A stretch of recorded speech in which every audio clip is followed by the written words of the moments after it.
नमस्कार देवी और सज्जनों, जय मां सरस्वती।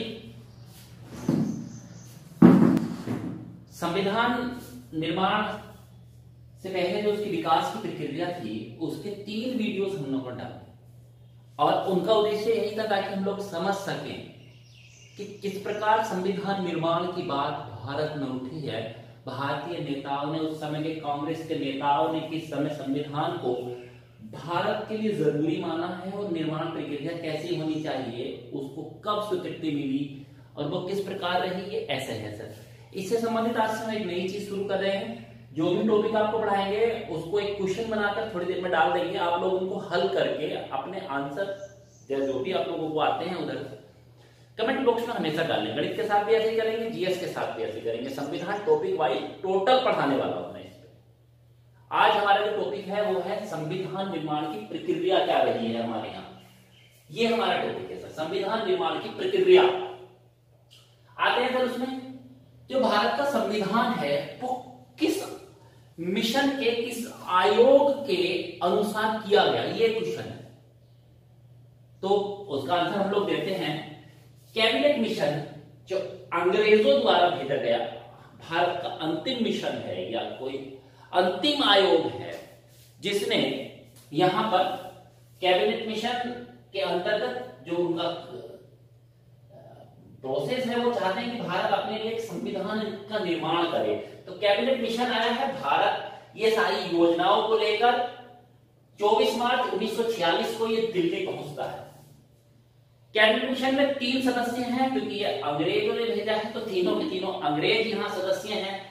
पैथिक लॉरेंस को इसमें अध्यक्ष बनाया गया है। दूसरे सदस्य स्टेफर्ड क्रिप्स हैं। एक बार 1942 में क्रिप्स मिशन आया था, ये उसके अध्यक्ष रहे हैं, लेकिन यहाँ पर ये सदस्य के तौर पर आए हैं। और तीसरे सदस्य यहाँ पर आए हैं एबी अलेक्जेंडर। जो क्वेश्चन यहां तक खत्म होते हैं मैं उनकी चर्चा आपसे करना चाहता हूं। पहला क्वेश्चन यही है कि भारत में संविधान का निर्माण किस मिशन के अंतर्गत किया गया है, तो कैबिनेट मिशन है। कैबिनेट मिशन कब भारत आया है? 24 मार्च 1946 को दिल्ली पहुंचा है। उनके सदस्यों की बातें यहां तक हुई हैं। पैथिक लॉरेंस को कैबिनेट मिशन का अध्यक्ष बनाकर भेजा गया है। यहाँ स्टेफर्ड क्रिप्स और एबी अलेक्जेंडर उसके 2 अन्य सदस्य भी हैं। आगे आते हैं सर, संविधान सभा का जो चुनाव हुआ है कब हुआ? जुलाई 1946 में। प्रक्रिया पर बड़ा ध्यान देना सर कि संविधान सभा का चुनाव कैसे हुआ, क्या वोट डाले गए जैसे हमारे यहाँ आम चुनाव होते हैं, प्रधानमंत्री के चुनाव होते हैं, एमएलए का चुनाव होता है, क्या ऐसे चुनाव हुए थे? नहीं। यहाँ पर चुनाव की प्रक्रिया जो है 1937 में हमारे यहाँ प्रांतीय विधानसभाएं बनी है, उनका चुनाव हुआ है। उन प्रांतीय विधानसभाओं के जो सदस्य थे उन्होंने चुना है। अब देखिए सर कैसे चुना है, अप्रत्यक्ष निर्वाचन प्रणाली। अभी देखते हैं हमारे यहाँ एमएलसी चुना जाता है, हमारे यहाँ राज्यसभा के सदस्य चुने जाते हैं, तो उनको चुनने का कार्य एमएलए करते हैं।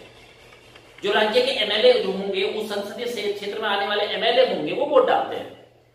तो उसी प्रकार से यहाँ पर भी मान लो उन्हीं लोगों ने वोट डाला, तो निर्माण की जो उसके निर्वाचन की प्रक्रिया है वो बार बार पूछी गई है कि संविधान सभा का जो निर्वाचन किया गया, सदस्यों को जो चुना गया, उसकी क्या प्रक्रिया थी? अप्रत्यक्ष निर्वाचन प्रणाली है।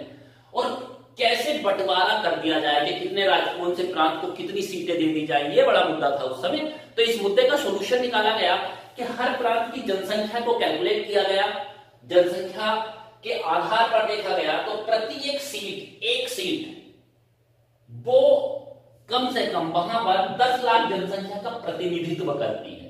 तो अगर आप ये जानना चाहते हैं कि 1946 की अगर बात करें तो भारत की जनसंख्या कितनी रही होगी, तो 389 सीटें चुनी गई है वहां। तो लगभग 38 करोड़ के आसपास उस समय भारत की जनसंख्या रही होगी। छोड़ दिए सर, आगे आते हैं। अब अगला मेरा यहाँ पर जो हिस्सा है कि इससे जो क्वेश्चन बने थे वो मैं चर्चा आपसे कर चुका हूं। एक ये है मेरा टॉपिक कि सीटों का क्या विवरण था, किस प्रकार संविधान सभा की सीटें रही हैं।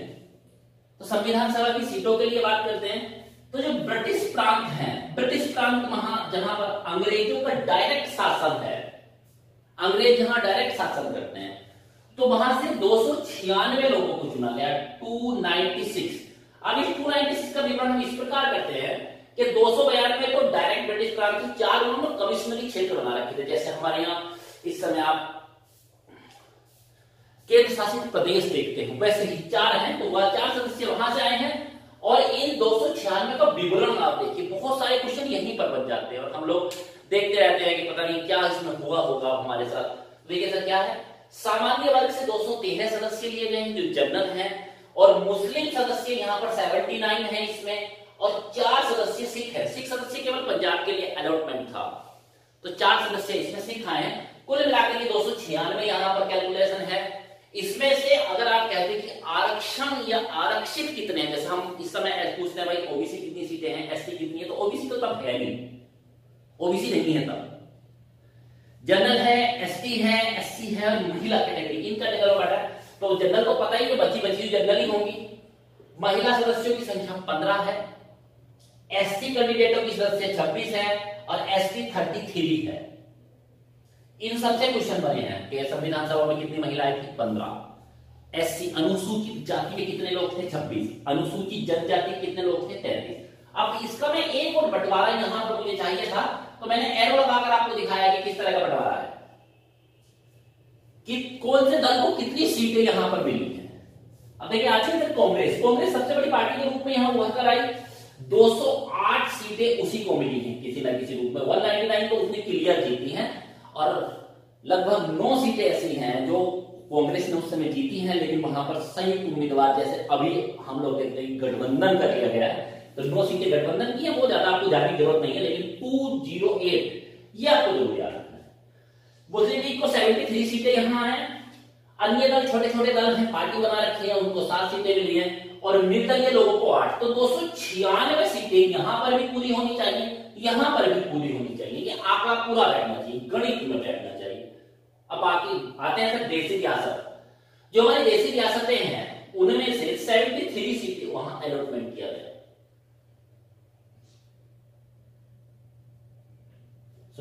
93 होंगी, ये 73 लिखा गया होगा। 93 सीटें वहां अलॉटमेंट होगी, 289 वहां पर हम लोगों को कैलकुलेशन चाहिए, तो 93 सीटें वहां पर हैं। ये देसी रियासतों से आई हैं। एकमात्र हैदराबाद एक ऐसी रियासत है, यहां पर मैं नोटेबल बात है तो आपको बताना चाहता हूं, हैदराबाद एक ऐसी रियासत है जिसने अपना सदस्य भेजने से इनकार कर दिया, बोले हम संविधान सभा में शामिल नहीं होते। ये सारा विवरण हम लोग देख रहे हैं, 1946 दिखाई दे रहा है, 1940 दिखाई दे रहा है, यानी कि अभी तक भारत आजाद होने की कोई बात नहीं है, भारत स्वतंत्र राज्य का बंटवारा, जो भारत का विभाजन हुआ है वो नहीं हुआ है। तो 15 अगस्त 1946 को जो भारत का विभाजन यहां पर हो जाता है, उस विभाजन के बाद हम देखते हैं कि संविधान सभा में कुल 299 सदस्य यहां पर रहते हैं, और इन 299 सदस्यों में से 200 बाकी सब पाकिस्तान वाले क्षेत्र के थे, तो वहां चले गए हैं। इनमें से ब्रिटिश प्रांतों से 229 रह गए हैं और 70 देसी रियासतों के रह गए हैं। तो ये क्वेश्चन भी बनता है कि स्वतंत्रता के बाद भारत से कितनी सीटें बच गई हैं, कितनी सीटें रह गई हैं भारत की संविधान सभा में।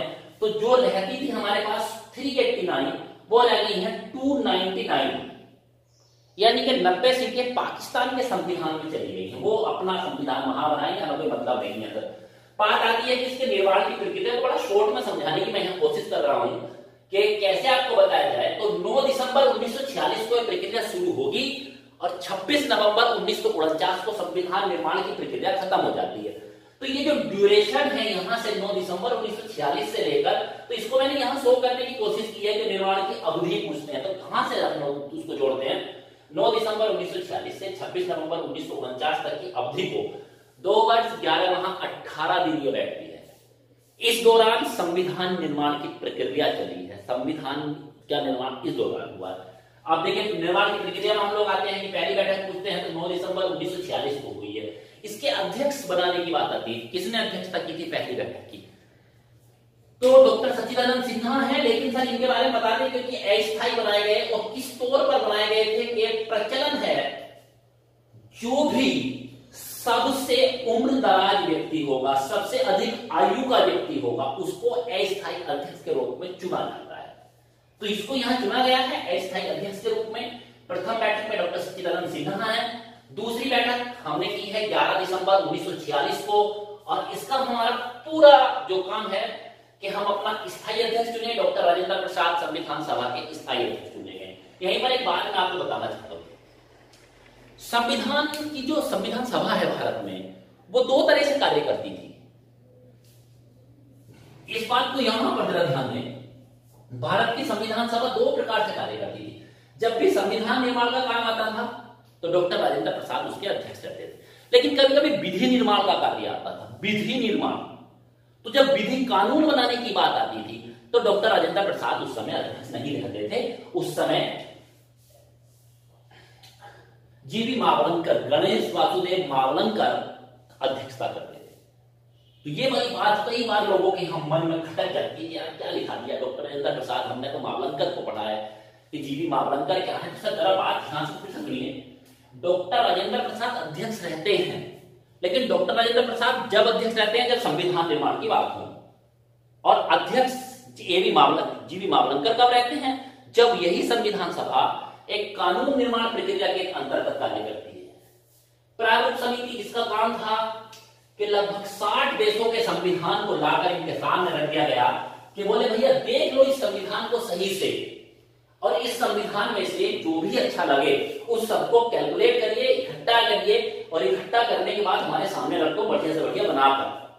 जैसे कच्ची सब्जी हम लोग लाकर रख देते हैं कि भैया बीच में से बताओ आप कौन सी बढ़िया डिश बना सकते हैं। तो 60 देशों का संविधान इनके सामने था, उस 60 देशों के संविधान का इन्हें अध्ययन करना था, और उसको अध्ययन करने के बाद जो भी अच्छी अच्छी बातें आपको लगती हैं औरों के संविधान से उनको ग्रहण करके अपने में रख लीजिए। ये काम प्रारूप समिति ने किया है। तो ड्राफ्टिंग काम कर रहे हैं, इसके अध्यक्ष डॉक्टर भीमराव अंबेडकर जी हैं। इनके बारे में 2 क्वेश्चन बहुत बनते हैं, मैंने वहां लिखने की पूरी कोशिश की है। सबसे पहले जब ये संविधान सभा के लिए निर्वाचित होते हैं तो पूर्वी बंगाल से हुए थे। पूर्वी बंगाल यानी कि जो आज बांग्लादेश है, पूर्वी बंगाल से इनकी सीट थी, वहां से निर्वाचित हुए, लेकिन वो पूर्वी बंगाल तो पाकिस्तान में चला गया।